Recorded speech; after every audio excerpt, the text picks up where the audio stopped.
किशोर मला असं वाटतं बुमराह सारखं झालं माझा. बुमराह माहितीये ना IPL मध्ये आहे पण खेळू शकत नाही. तसं 3-4 महिने झालेलं आहे. लोकांना वाटतं बुमराह कधी येतोय आला का. त्या दिवशी मी आणि किशोर साहेबांकडे गेलो. साहेब म्हणला, साहेबांना आवडला किशोर भट्ट साहेब साहेबांचा प्रवेश. साहेब त्याला म्हणजे असं गिरणीच कुठे कसला प्रवेश काय. मी म्हटलं साहेब मी रजेवर गेलो. म्हणली आता रजेवरून परत. आपण शिवसेनेपासून मनाने कधीही लांब झालेलो नव्हतो. परिस्थिती असते, परिस्थिती प्रत्येकाच्या इच्छा असतात, अपेक्षा असतात. त्याप्रमाणे राजकारणामध्ये प्रत्येक व्यक्ती आपापला निर्णय घेत असतात. आपण पाहिलं अनेक आपल्यातले कार्यकर्ते, नगरसेवक वेगवेगळी भूमिका वेगवेगळ्या वेळी त्यांनी घेतली कारण त्यांना ते आवश्यक वाटत होतं. ती परिस्थितीचा जो रेटा होता. परंतु एक निश्चित आहे की शिवसेना जसं किशोर म्हटला किंवा तुम्ही म्हटला तसं ही कार्यकर्त्यांची संघटना आहे. कार्यकर्त्यांच्या जीवावर उभी राहिलेली संघटना आहे. नेते ओरिएंटेड संघटना नाहीये. आणि त्याच्यामुळं या महाराष्ट्र राज्यामध्ये शिवसेना इतक्या वर्षापासून तगडून राहिलेली. सुदैवानं आपल्याला एक अतिशय धाडसी आणि 24 तास काम करणार असं नेतृत्व शिंदे साहेबांच्या माध्यमातून मिळाल्यामुळं आपल्या सगळ्यांचे जे शक्य आहे ते प्रश्न सुटण्याला मदत झालेली. आपण वैयक्तिक विषय थोडासा बाजूला ठेवा की माझं हे झालंय, माझं ते झालं नाही. परंतु या राज्यामधल्या सर्वसामान्य लोकांना, महिला असतील, रिक्षावाले असतील, शेतकरी असतील, सिनियर सिटीजन असतील, या लोकांसाठी इतके प्रचंड निर्णय साहेबांनी घेतले की साहेबांनी घेतलेल्या निर्णयामुळं, त्यांच्या 24 तास काम करण्यामुळं आणि त्यांच्या कॉमन मॅन या इमेजमुळे ही सत्ता एवढ्या मोठ्या प्रमाणावर युतीकडे आली. त्याच्यामध्ये त्यांचा सिंहाचा वाटा. तुम्हाला सगळ्यांना कल्पना आहे की साहेब CM असताना रात्री 2-2, 3-3, 4-4 वाजेपर्यंत काम करायचे. आणि कुठलाच वर्ग, कुठला समाज त्यांनी असा ठेवला नाही की ज्यांच्याबद्दल काम केलं नाही. साधे आपले रिक्षा चालक, वाहन चालक आहे त्यांच्यासाठी महामंडळ केलं. सिनियर सिटीजन लोकांसाठी महामंडळ केलं. त्या लोकांना 50-50 कोटी रुपये दिले. असं नाही की नुसतं काहीतरी डिक्लेअर केलेलं आहे. शेतकऱ्यांना 1 रुपयामध्ये पीक विमा योजना त्यांनी दिली. महिलांसाठी प्रवासामध्ये अनेक सवलती दिल्या. लाडकी बहीण योजना आणली. अनेक लाखो लोकांपर्यंत, करोडो लोकांपर्यंत हे निर्णय पोहोचल्यामुळं या महाराष्ट्रामध्ये युतीची सत्ता येण्यामध्ये सिंहाचा वाटा हा शिंदे साहेबांचा होता. तुम्ही थोडंसं अनालिसिस केलं तर तुमच्या लक्षामध्ये येईल की प्रत्येक माणसाला लाभ कसा पोहोचेल हे त्यांनी पाहिलं आणि त्याचा फायदा युतीला महायुतीला या निवडणुकांमध्ये झाला. आणि इतक्या मोठ्या प्रमाणावर झाला की कुणालाच अपेक्षा नव्हती. एवढा मोठा फायदा या माणसाच्या मुख्यमंत्री पदाच्या काळात केलेल्या कामामुळे झाला. कुणालाच अशी परिस्थिती नव्हती की शिंदेसाहेब भेटले नाही. जो जाईल त्याला ते भेटायचे, जो जाईल त्याच्या पत्रावर त्याला इंडोर्स करून द्यायचे, जो भेटेल सांगेल आमच्याला फोन करा ताबडतोब फोन करायचे. आणि त्याच्यामुळं शिवसेनेमध्ये प्रचंड कॉन्फिडन्स निर्माण झालेला होता. आणि त्याचाच फायदा होऊन 8-9 खासदार आणि जवळजवळ 7 आमदार शिवसेनेचे निवडून आलेले. ती महाराष्ट्रामधली मोठी ताकद शिंदे साहेबांच्या एक हाती कामामुळे निर्माण झालेली. त्यामुळं आपल्याला तो मोठा आधार आहे. आपण सगळे शहरात राहणारी मंडळी आहोत. आपली 80-90% कामं ही सिडको किंवा महापालिकेमध्ये असतात. थोडीशी कामं पोलीसकडे असतात, थोडीशी MSCB कडे असतात. आणि अर्बन डेव्हलपमेंट डिपार्टमेंट हे साहेबांकडे असल्यामुळं आम्हाला कुणालाही जर तुम्ही सांगितलं तर आम्ही त्यांच्याकडे 1 दिवसामध्ये 2 दिवसामध्ये पोहोचून त्या कामाबाबत काहीतरी मार्गदर्शन, काहीतरी निर्णय होईल अशा प्रकारे काम करतो. आणि तुम्ही सगळ्यांनी अनुभव घेतला की साहेब मुख्यमंत्री असताना आपण अनेक कामं कार्यकर्त्यांची कामं, बाकी कामं आपण कुठली मी केलेली नाही. त्याच्यामुळे तुम्ही सगळे एवढ्या मोठ्या संख्येने आला की साहेबांना काम सांगितल्यानंतर साहेब काही मागत नाही, दक्षिणा मागत नाही, बरोबर ना. म्हणून तुम्ही सगळे 400 लोक काहीच तसं निमित्त नसताना तुम्ही या ठिकाणी गोळा झालेले आहात. मी खरं तर सुरुवातीला किशोरचे आभार मानायला पाहिजे.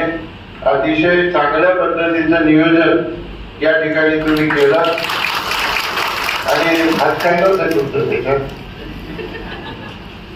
तर मित्रांनो, आपल्याला आता दोन्ही तिन्ही कार्यकर्ते ते बोलले, कुणी काय केलं होतं काय नव्हतं केलं, तो विजय बोलला तसं ते खालीच गेलं. आणि हे बघा, कार्यकर्ते लहान असतात, बऱ्याच वेळा विचारामध्ये गमतच होती, बऱ्याच वेळा आपसात काहीतरी वाद असतो आणि ते काहीतरी छोटीशी चूक करतात.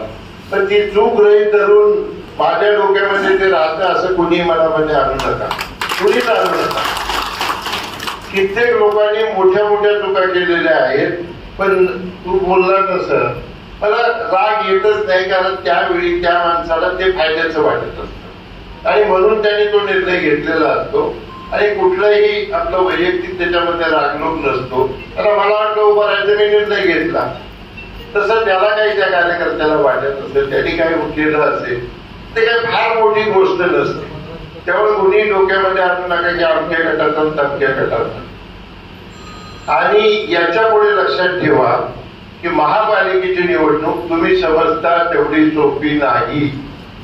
लक्षात घ्या, कुठल्याही प्रकारची परिस्थिती उद्भवू शकते आणि म्हणून आपल्याला आपण एकजूट राहिलो तर आणि तर आपला टिकावं लागेल. किशोर, नुसतं घोषणा देऊन आपले उमेदवार निवडून येणार नाहीत. आता तुम्ही म्हणत होता सदस्य नोंदणी, भारतीय जनता पक्षाने माझ्या माहितीप्रमाणे महाराष्ट्रामध्ये 1.5 कोटी लोकांची सदस्य नोंदणी केलेली. आपले लोक बरेचसे मोठी मोठी पदं घेऊन बसलेले आहेत आणि कुठल्याही कार्यक्रमाला जायचं असेल ते एकटे गाडी घेऊन जातात आणि पदं मात्र पाहिजे, मला हे पद पाहिजे, माझ्या भावात ते पद पाहिजे, पुण्याचे, हे नाही चालणार. आता विजयने मला कागद दिला, 2.5 लाख फॉर्म त्यांनी दिले. आता बघायचं गणित तुम्हीच वाचा, 0 काय काय सांभाळून मला कळलं.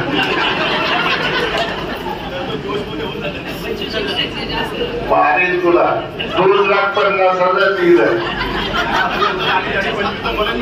तर पहिल्या टप्प्यामध्ये हे 25,000 फॉर्म येणाऱ्या 4-5 दिवसामध्ये तुम्ही भरून द्या.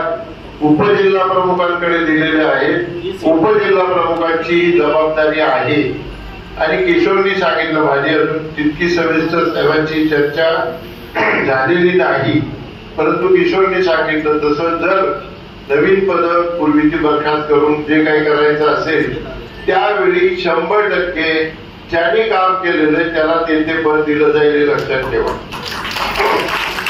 माझ्या गाडीत बसतो, माझ्या शेजारी बसतो, माझ्या ऑफिसमध्ये बसतो म्हणून कुणालाही पद मिळणार नाही.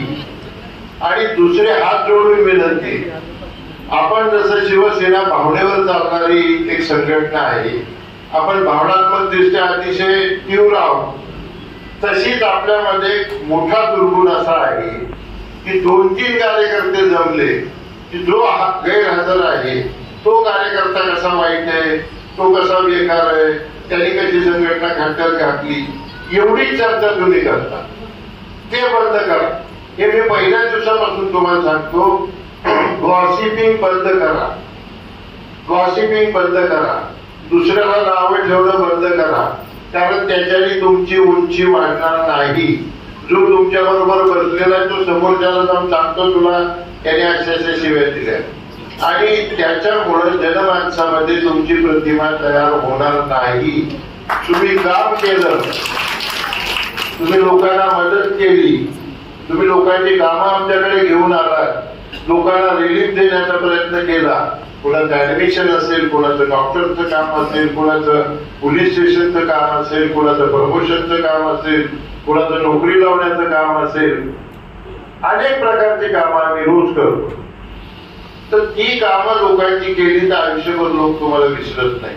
पण तुम्ही ते करायचं सोडून, बऱ्याच वेळा किशोर मला अनुभव असायचो, दुर्दैवाने सांगावं लागतं उशिरा फोन आला की समजायचं बहुतेक हा कुठेतरी बसलेला आहे. हे बंद करा, याच्यापुढे मी फोन नाही घेणार. ते आवाजावरच कळतं आपल्याला 2-3 झाले. मेहरबानी करून आपण एक सिस्टीम घाला. आता याच्या पुढे मी तुम्हाला मध्यवर्ती कार्यालय अतिशय चांगलं केलं किशोरनी. मध्यवर्ती कार्यालयामध्ये विशिष्ट दिवशी विशिष्ट वेळ देतो. तुम्ही या तुमची कामं करून घ्या. सुदैवानं या सगळ्या परिसरामधले सगळे अधिकारी अजून तरी आपली सगळी कामं ऐकतात, करतात. पुण्यासारखी आहे ती ताबडतोब करतात. काही अडचणीच असेल तर त्याच्यात मार्ग सांगतात.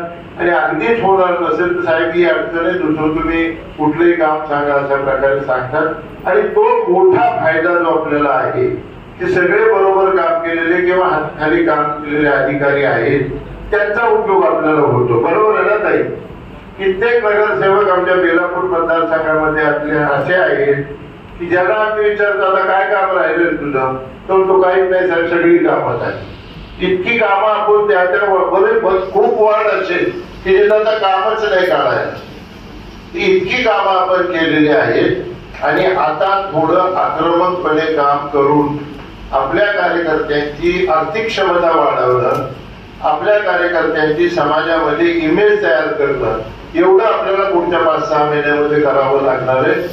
म्हणून त्या भागातल्या शिवसेनेच्या सगळ्या कार्यकर्त्यांनी, सगळ्या पदाधिकाऱ्यांनी आपण एक आहोत ही भावना पहिली डोक्यामध्ये घुसवा. हे जे आपण जायचं आणि दुसऱ्याला नावं ठेवायचं, ते मंदिरामध्ये जशा सासूबाई सुनेची तक्रार करत बसतात, कोपऱ्यात बसून 2-3 सासू बसतात, माझी सून कशी वाईट, ते बंद करा. ते बंद करा. काम करा. तुम्ही छोटं काम करा, मोठं काम करा, सदस्य नोंदणीचं काम करा, जे काही करायचं ते करा. सुदैवानं बेलापूर मतदारसंघामध्ये सगळ्या समाजामध्ये मागच्या 2 वर्षामध्ये आम्ही संपर्क ठेवलेला आहे. तो ख्रिश्चन समाज असेल, मुस्लिम समाज असेल, लिंगायत समाज असेल, धनगर समाज असेल, या समाजामधल्या सगळ्या प्रमुख लोकांना मदत करण्याचं, त्यांची सेवा करण्याचं काम आम्ही केलेलं आहे. त्यामुळे नवीन मला काही करावं लागणार नाही. तुम्ही त्याचा कसा फायदा घ्याल, त्या लोकांना कशी मदत कराल, याच्यावर येणारी निवडणूक आपल्या दृष्टीने अतिशय महत्वाची आहे. अवघड काही नाहीये. शिंदे साहेब असल्यामुळे तुम्हाला काय जे पाहिजे आहे त्या बाबतीमध्ये कुठली अडचण येणार नाही. आणि असं कोणीच समजू नका की आमच्याला तिकीट मिळतो, नगरसेवक त्याला तिकीट द्यायचं. कुणाची मिराजदारी नाही. ज्याची निवडून येण्याची क्षमता आहे, ज्याने त्या भागामध्ये काम घेतलं आहे, त्याला तिकीट दिलं जाईल. आज कोणी काही म्हणू, लक्षात आलं? काही मंडळी फक्त निवडणुकीच्या वेळी दिसतात, त्याचा उपयोग होणार नाही. ही किशोर आपण नेहमी भूमिका ठेवली पाहिजे. आणि एका घराने शाही आपल्याकडे नको आहे, तर ते करू. म्हणून माझी विनंती, काम करा. आणि आपण जे काही दिवस ठरतील, जी काही वेळ ठरेल, त्यावेळी मध्यवर्ती कार्यालयाच्या माध्यमातून आपण कामं करून घेऊ. आपले उपमुख्यमंत्री आहेत, आपले प्रमुख नेते आहेत, त्यांच्याकडे एवढी डिपार्टमेंट आहे, MSRTC डिपार्टमेंट आहे, अतिशय माजी मुख्यमंत्री म्हणून त्यांची इमेज आहे. त्याचा उपयोग करून आक्रमकपणे येणाऱ्या 6 महिन्यामध्ये आपल्याला कामं करून घेतली पाहिजे. आता हात जोडून कामं करण्याची फार वेळ आपल्याकडे राहिलेलं नाही. नाहीतर दुसरे लोक नगारात घालतात आणि आपण फक्त त्यांची चर्चा करायची. हे बंद करा. आपली कामं असतील ती सगळी कामं करून घ्या आणि कार्यकर्त्याला सक्षम, ताकदवार बनवण्याच्या दृष्टीने काय काय करावं लागेल. या शहरामध्ये अनेक प्रश्न आहेत, अनेक प्रश्न आहेत. आता मध्ये माझ्याकडे बोडेकर साहेब आले होते, तिकडे काय नाव शिंदे साहेब आले होते. त्या हजारो लोकांना नोटिसेस आलेल्या आहेत. तो विषय मला वाटतं शिंदे साहेबांपर्यंत नेलेला आहे. फार मोठा विषय आहे. रिडेव्हलपमेंटचा विषय आहे. रिडेव्हलपमेंट मध्ये इतर मंडळी त्यांच्या कार्यकर्त्यांना दादागिरी करून, हे करून, ते करून मलिदा खाण्याचा प्रयत्न करतात. मी तुम्हाला जाहीरपणाने सांगतो की तुमच्या भागामध्ये काम चालू असेल तर तुम्ही सुद्धा सांगा की आमच्या संघटनेचे हे काम आहे, आमच्या संघटनेची ही शाखा आहे. त्याने मदत केली ते काही चुकीचं नाही ना. आपण संघटनेसाठी, समाजासाठी काम मदत जर मागत असो तर त्याच्यामध्ये लाज वाटायचं काही कारण नाही. आणि आपल्या भागामधल्या ज्या ज्या सोसायट्यांना रिडेव्हलपमेंटसाठी कुठल्याही प्रकारची मदत पाहिजे असेल तर ती 100% आपण बिन पैशाने देतो. मागेही सांगितलंय, आत्ताही सांगतो, तर रिडेव्हलपमेंट हा या शहरामधला मोठा विषय आहे. झोपडपट्ट्यांचे विषय आहेत, रोहिदासजीच्या भागामध्ये अनेक विषय आहेत, CBD मध्ये झोपडपट्ट्याचा विषय, मंदिराचे विषय आहेत, अनेक विषय की त्या तुम्ही लोकांना जाऊन मदत करू शकता. फक्त तुम्ही पुढे गेलं पाहिजे, लीड घेतलं पाहिजे, लोकांच्या मध्ये मिसळलं पाहिजे आणि प्रभावीपणे त्याचा पाठपुरावा करून लोकांना वाटलं पाहिजे की आपल्याला रिलीफ मिळालेला आहे. वैयक्तिक कामं तर होत राहतील, ते काय अधिकाऱ्यांना सांगितलं की होतात, परंतु असे जे मोठे मोठे विषय आहेत, झोपडपट्टीचा विषय, रिडेव्हलपमेंटचा विषय, ते घरं पाडण्याचा विषय, प्रकल्प रस्त्यांचे निर्णय होऊन त्याचा फायदा अजून लोकांना मिळालेला नाही, सिडकोच्या ट्रान्सफर फीचा अजून लोकांना फायदा मिळाला नाही, हे विषय सगळे आपण हातामध्ये घेतले पाहिजे. हे विषय 5-5 वर्ष पाठपुरावा करून आपण निर्णय करून घेतले, पण त्याची फळं आपण आपल्याला मिळालेली नाही. येणाऱ्या महापालिकेच्या निवडणुकीपूर्वी आपल्याला या सगळ्या विषयामध्ये त्याला तडीस नेऊन त्याचा फायदा पक्षाला कसा होईल हे आपल्याला बघावं लागेल. मग द्वारकानाथजीने सांगितलं तसं आपल्याकडे 40-45 नगरसेवक ऑलरेडी आहेत, अनेक येण्याच्या पाईपलाईन मध्ये आहेत. येणाऱ्या काही दिवसामध्ये तुम्हाला ते सगळं दिसेल. प्रत्येकाला असं वाटतं की अरे शिंदे साहेब आपल्याला चांगला आहे, कधी भेटतात, त्यांच्याकडे गेलं तर काम होईल, त्यांच्याकडे गेलं तर आपली कामं, समाजाची कामं होतील. त्यामुळे प्रत्येक जण आपल्याकडे यायला उत्सुक आहे. ते आमच्या वरच्या पातळीवर काय करायचं ते आपण सगळा विचार करून करू. येणाऱ्यांची संख्या खूप आहे, त्याची चिंता करू नका. संघटना मजबूतच होत राहणार आहे. फक्त तुम्ही इतक्या वर्ष संघटनेमध्ये काम केलेलं आहे, आता जर तुम्ही काम केलं नाही तर तुम्हाला उद्या पद नाही मिळालं तर तुम्ही परत म्हणाल की आम्ही निष्ठा ठेवली होती, अमुक झालं, आम्हाला दिलं नाही, काल आला त्याला दिलं. आपल्याला रिझल्ट ओरिएंटेड माणसांची आत्ता गरज आहे, म्हणून तुम्ही कामाला लागा. तुम्हाला मदत करण्यासाठी आम्ही सगळी मंडळी आहोत आणि विशेषतः शिंदे साहेब सत्तेमध्ये असल्यामुळं, या खात्याचे मंत्री असल्यामुळं त्याचा फार मोठा फायदा आपल्याला होणार आहे. महिलांच्या बाबतीमध्ये काही विषय असतील, एकत्रितपणे तुम्ही बसा, वारंवार मिटिंगा घ्या आणि काही गैरसमज असतील तर दूर करा. गट तट काही घेऊ नका डोक्यामध्ये. आणि जे पद घेऊन बसलेले त्यांना पद टिकवायचे असतील तर त्यांना काम करावं लागेल.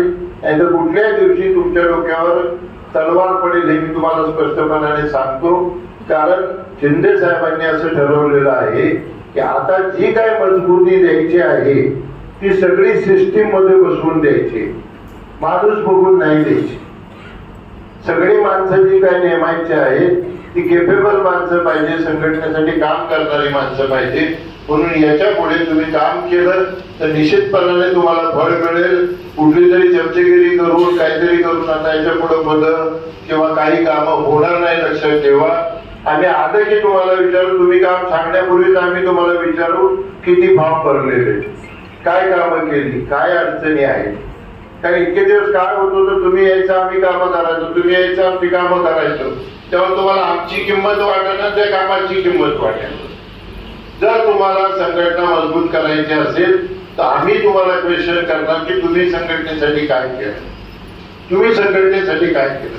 तुम्ही आमच्याकडून अपेक्षा करता 100 कामाचे, एकेका कामात 10-10-20-20 वेळा फोन करता, हरकत नाही, तुमचा तो अधिकार आहे. पण त्याच वेळी माझा किंवा आमचा सगळ्यांचा अधिकार असा आहे की तुम्ही संघटनेसाठी काय करता.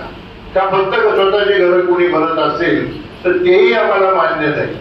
किती ताकदवार असेल आणि संघटनेच्या नावाखाली जर कोणी स्वतःची घरं भरत असेल आणि कार्यकर्त्यांची हिंसाळ करत असेल, अशाही माणसांची आपल्याला गरज नाही.